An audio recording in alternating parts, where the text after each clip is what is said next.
Hey,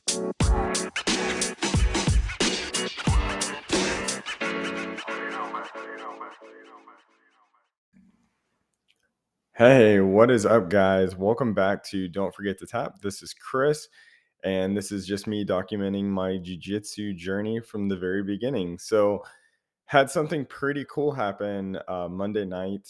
So first and foremost, let me lead with the fact that I'm pretty sure I'm not supposed to be actively training, but I had a rib injury a couple weeks ago, and I am.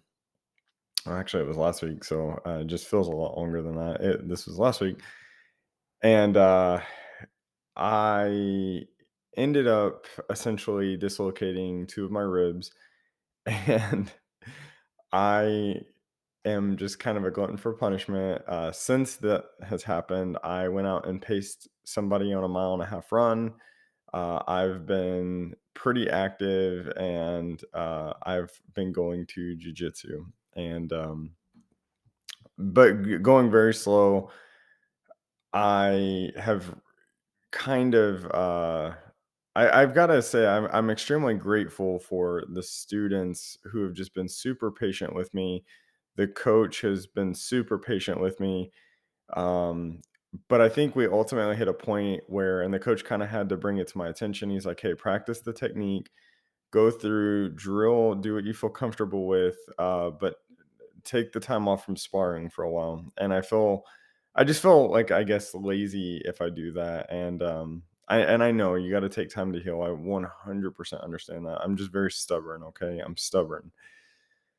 So it was yesterday morning. I was rolling with a purple belt, and he's just this amazing martial artist. He went so slow and was still able to challenge me, and was able to kind of I almost like felt him make adjustments as we were grappling, um, that just kind of worked out so he didn't have to hit my right side. But I realized in that process, and then I started going against a couple other white belts, and then that got kind of got a little spicy for a little bit. But kind of in that process, when I was grappling with the purple belt, I realized that I wasn't being a good training partner, because I wasn't allowing him to train or to kind of try new things or anything like that. And to some degree, yeah, it was probably challenging him to have to make those adaptations, but he shouldn't have to.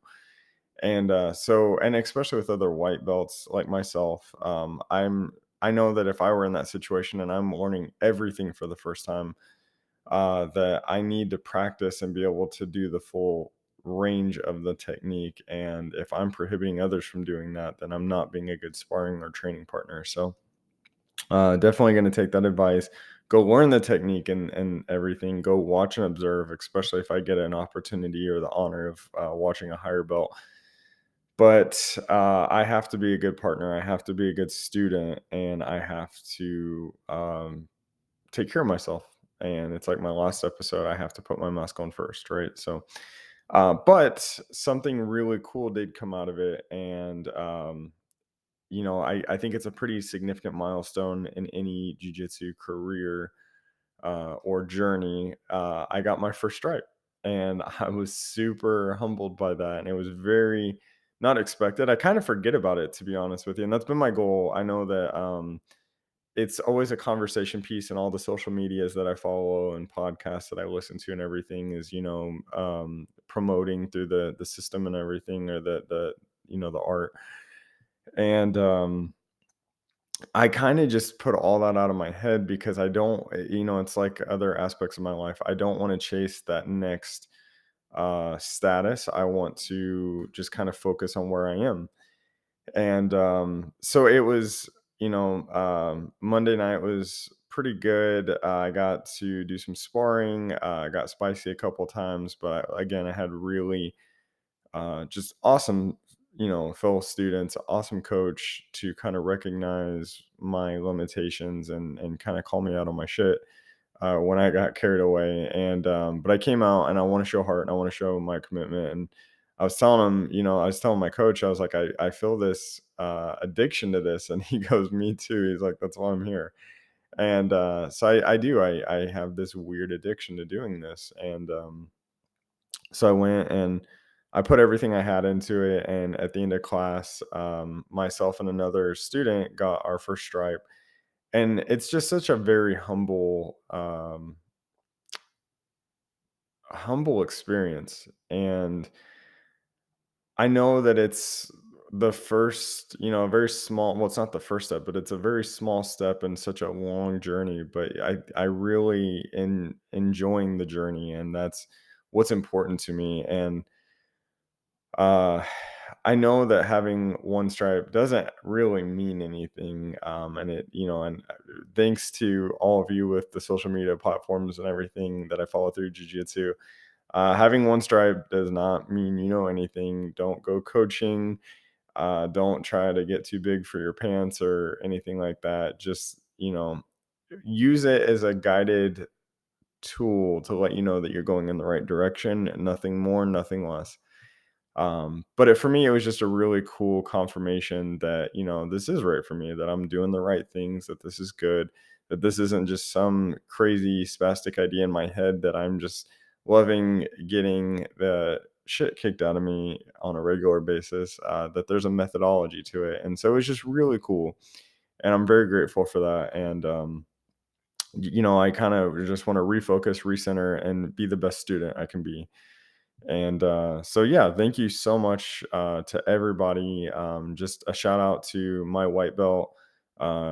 Keep your elbows tight. Those are two of the big platforms that I follow and listen to, and just get tons of inspiration from, and a lot of do's and don'ts on the nature of this progression, because it's all so new to me, and I'm very, very new white belt.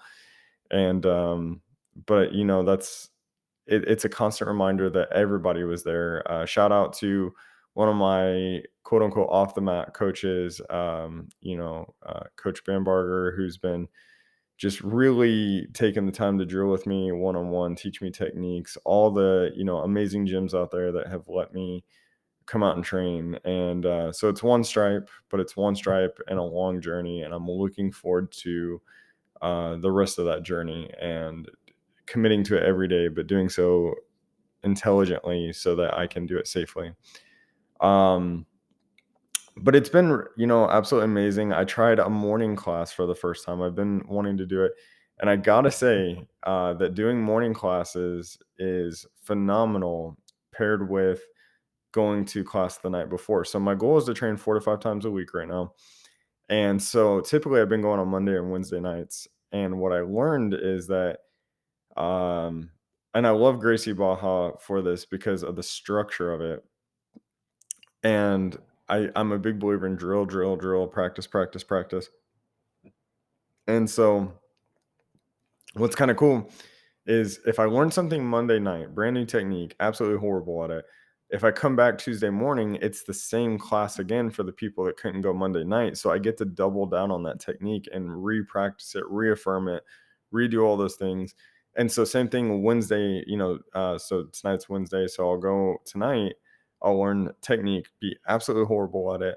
But then tomorrow, if I go to class, I'll be able to double down on it with a new group of individuals who I'll get to kind of keep going with it. And so it's just doubling down on the technique. It's repetition, it's drill, it's just awesome. And so, funny story, Monday night, again, rib injury, doesn't feel great, but we're doing throws, and it's, kind of, you take a white, so if the person clenches around your waist and they get it around your waist, you first off, you break down, you take a strong stance, you take your hand and you reach around. So if they have their head into you, you reach around around that opposite side, so you're kind of coming around with a wide grip, and then you grab under the shoulder and you take a strong step out away from their head, and then you do like almost like a stutter step with your inside foot, and you throw the person and they will land on their side. And when I say side, I mean kind of the rib area. And so I got super nervous at training when I started seeing this, because I just don't have the capability to do some things right now. And so Again, huge shout out to the fellow students who were just kind of very, very generous with the technique, but it also was a reminder that I'm being a bad sparring partner. I'm being a bad student by not letting them practice the full technique, that they can't exercise it fully because I am being stubborn and coming and insist on doing, this even though I'm injured. And yes, I'm trying to demonstrate heart. I'm trying to demonstrate that I'm committed, but I'm also restricting their ability to do the technique appropriately. And so I kind of had to take a step back, be mature about it, and realize I need to be a good student and take the time to just really focus on making sure that I'm not only learning through technique, but I'm learning through the culture. And part of the culture is making sure that I'm empowering other students, my fellow students, to be able to be their best versions of themselves as well. So constant reminders in this, and but again, I have to say thank you so much to this community. It's one stripe, not a big deal to a lot of people, but it's a big deal to me, and I just this community has been absolutely amazing. I've been looking for a purpose and a why for so long now. And obviously, I found it enough that I started a podcast about it. So clearly, there's some level of commitment and interest. I've been coming to class with dislocated ribs, uh, which in hindsight is a horrible idea. But I'm still going to go just more in an observation just until I give myself a couple weeks to heal, but still going to be doubling down on techniques and everything just through more of an observation lens. But just absolutely amazing community. I cannot stress this enough. If you are not sure, if you're curious in the least bit, if you're trying to wonder why I got so into this all of a sudden, um, go check out a class or just hit me up if you're in the area, or if you're not, I will either help you find somewhere you can go, I will bring you with me to mine, or I will introduce you to somebody or some social media platform that I think just does a phenomenal job of really capturing the experience. And again, shout out to my white belt and elbows tight, because absolutely phenomenal stories, phenomenal jobs on their podcasts or social medias, huge inspirations for me. I don't ever want to take away from what they're doing. It's just really inspired me to document my journey from the very beginning of the process. And I love listening to theirs and all the journeys. Huge shout out to my coaches, my professors, my friends, and all the professors and coaches that have invested in me. I can't wait to work towards the next one, but that is by far not the focus. The focus is the journey and the learning and being a good student and having fun with jujitsu, because that's all about. So, thank you guys so much. I'm getting ready to hit the gym and then get ready for work and everything. But thank you guys for taking the time to listen. If you do so, I understand that this is a fairly new podcast. I'm not expecting numbers by the thousands, but it's just something that I hope I can look back for however long and realize that this journey has just been that incredible. So thank you guys. Take care of yourselves out there. And thank you again for listening. And don't forget to tap.